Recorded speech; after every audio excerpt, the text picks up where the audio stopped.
In ancient times, the riches of Arabia and the Far East, on its way to Western markets, passed through this rocky wilderness. Dust rose above endless camel caravans winding through the canyons.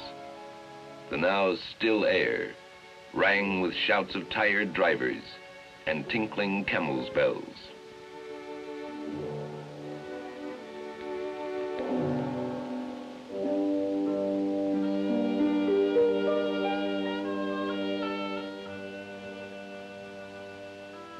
In this arid region, any place with extensive freshwater springs became a crossroads.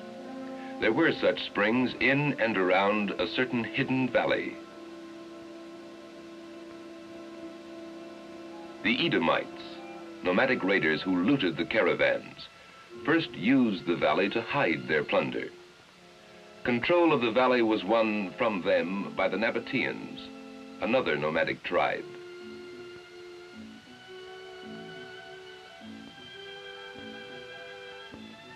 By 200 BC, it became a crossroads of the ancient trade world. The ambitious Nabateans collected tolls from caravans in return for water, protection, and facilities for exchange of goods.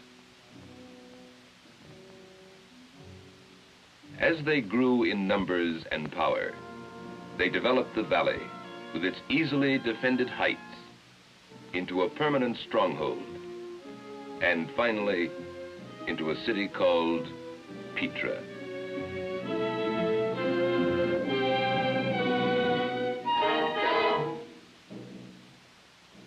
Nabatean artisans cut steps leading up to religious and strategic high points.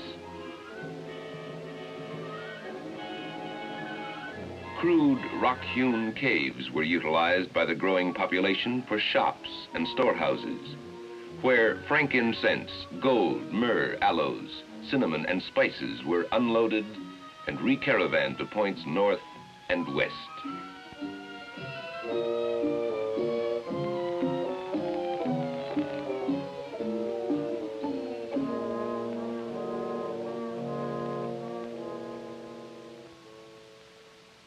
From these humble beginnings grew Petra, beautiful capital of the Nabatean trade empire, a thriving yet remote city.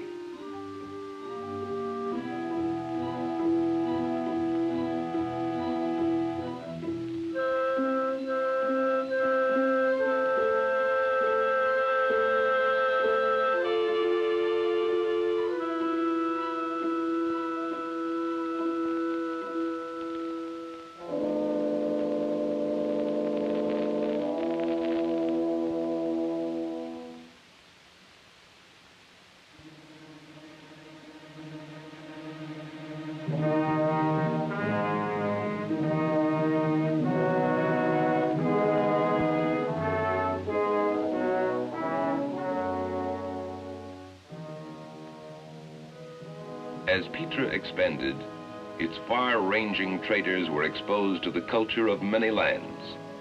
They saw and admired Egyptian, and then Greek architecture, and returned to carve imitations of the designs into the colored sandstone.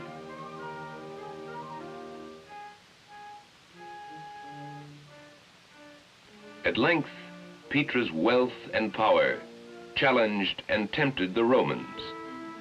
And in the 2nd century AD, Petra fell to Roman legions.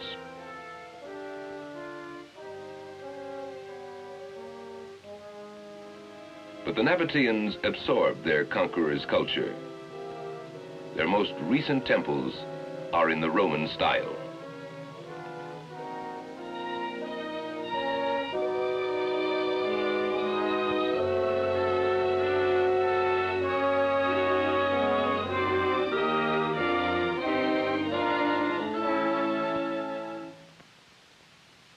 A single gorge was the main highway into Petra.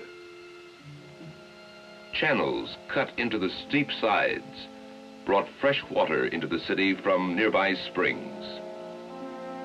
Deep down in this gorge, protected from wind and rain, stands the temple of El Khazna, a magnificent two-story facade.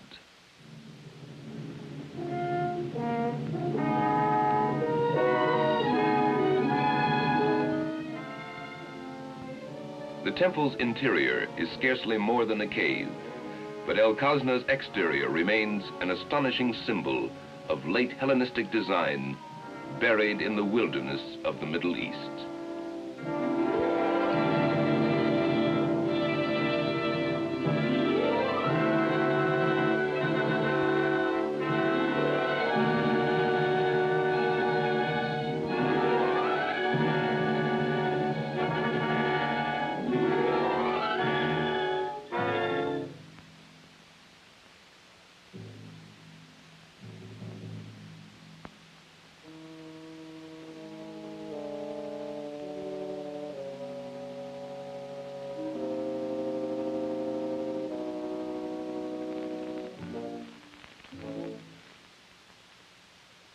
With the Roman triumph, the east-west caravan route was replaced by a north-south route, which bypassed Petra.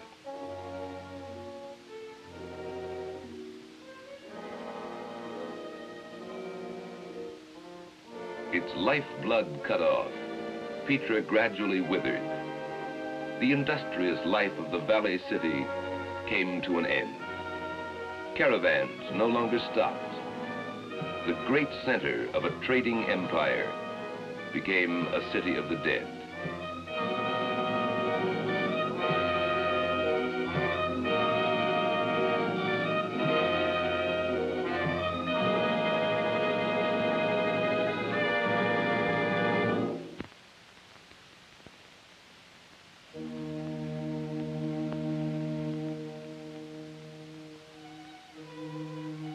Today, flowers cover the level valley floor, where homes once stood.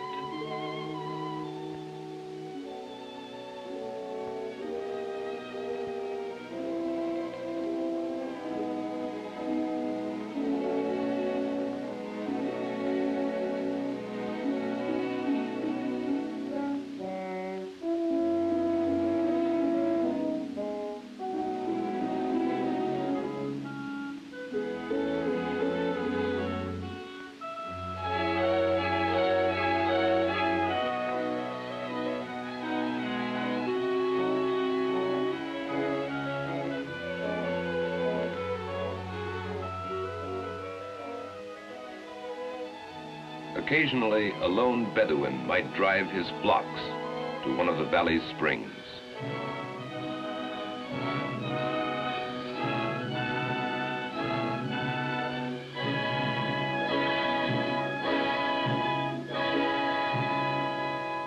Or archaeologists arrived to probe further into Petra's crowded history.